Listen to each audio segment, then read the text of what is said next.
Cina sedang membangun kekuatan angkatan bersenjatanya dengan laju yang pesat untuk menjadi militer terbesar di dunia. Kemajuan Cina dalam teknologi rudal, senjata nuklir, dan kecerdasan buatan telah memicu kekhawatiran serius di antara banyak pengamat barat, yang berpandangan perubahan besar dalam keseimbangan kekuatan militer global sedang berlangsung. Presiden Cina Xi Jinping telah memerintahkan angkatan bersenjata Cina untuk melakukan modernisasi pada 2035. Mereka harus, katanya, menjadi kekuatan militer kelas dunia, yang mampu berperang dan memenangi perang pada 2049. Cina telah dikritik oleh beberapa pakar internasional karena kurang transparan tentang berapa banyak uang yang dihabiskan untuk pertahanan, dan pelaporan angka yang tidak konsisten. Beijing memang mempublikasikan data pengeluaran resmi, tetapi perkiraan barat tentang dukungan keuangan Cina untuk angkatan bersenjatanya seringkali jauh lebih tinggi. Dipercaya secara luas, Cina saat ini menghabiskan lebih banyak untuk angkatan bersenjatanya daripada negara manapun di dunia, kecuali Amerika Serikat.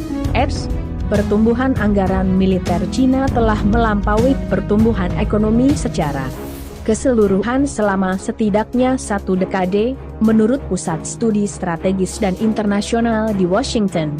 Pada November, Kementerian Pertahanan AS memperkirakan bahwa Cina akan melipat gandakan cadangan nuklirnya pada akhir dekade ini.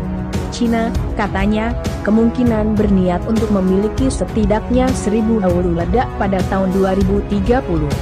Media pemerintah Cina menyebut klaim itu sebagai spekulasi yang liar dan bias, sambil menambahkan bahwa kekuatan nuklirnya dijaga pada tingkat minimum. Namun, para ahli di Institut Penelitian Perdamaian Internasional Stockholm, yang menerbitkan penilaian tahunan stok global, mengatakan Cina telah meningkatkan jumlah hulu ledaknya selama beberapa tahun terakhir. Jumlah yang dimiliki Cina masih jauh dari persediaan AS sebesar 5.550 hulu ledak, tetapi pembangunan nuklirnya dipandang sebagai salah satu ancaman terbesar bagi supremasi militer Barat. Senjata nuklir Cina adalah masalah yang paling penting, menurut Verleno Worms, dari Royal United Services Institute di London. Terjadi rasa kepercayaan yang sangat kurang di kedua belah pihak dan dialognya tidak mendekati tingkat yang dibutuhkan. Ada risiko besar dan sulit untuk rudal hipersonik bergerak lebih dari 5 kali kecepatan suara.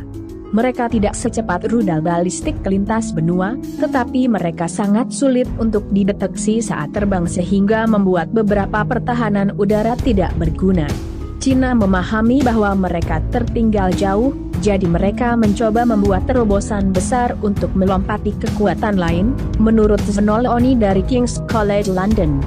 Mengembangkan rudal hipersonik adalah salah satu cara mereka untuk melakukan ini. Cina telah membantah menguji rudal hipersonik, tetapi para ahli barat percaya bahwa 2 peluncuran roket musim panas lalu menunjukkan bahwa militernya sedang dalam perjalanan untuk mendapatkannya. Tidak jelas persis sistem apa yang mungkin dikembangkan Cina. Ada 2 jenis utama hipersonik, rudal luncur hipersonik tetap berada di atmosfer bumi, sistem pengeboman orbital pecahan, VOBS, terbang di orbit rendah sebelum berakselerasi menuju target. Ada kemungkinan bahwa Cina berhasil menggabungkan 2 sistem, menembakkan rudal hipersonik dari pesawat ruang angkasa yang bermanuver VOBS. Leoni mengatakan, saat rudal hipersonik mungkin tidak dengan sendirinya menjadi pengubah permainan, mereka akan membuat beberapa target sangat rentan untuk diserang. Rudal hipersonik membuat kapal induk khususnya jauh lebih sulit untuk dipertahankan, katanya. Namun, ia juga menunjukkan bahwa ancaman dari rudal hipersonik Cina mungkin telah dilebih-lebihkan oleh beberapa pejabat barat, yang ingin membuat kasus sekuat mungkin untuk pembiayaan teknologi ruang angkasa militer. Ancamannya nyata.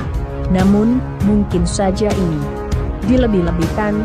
Cina sekarang berkomitmen penuh untuk mengembangkan perang cerdas, atau metode militer masa depan berdasarkan teknologi yang mengganggu, terutama kecerdasan buatan, menurut Kementerian Pertahanan AS.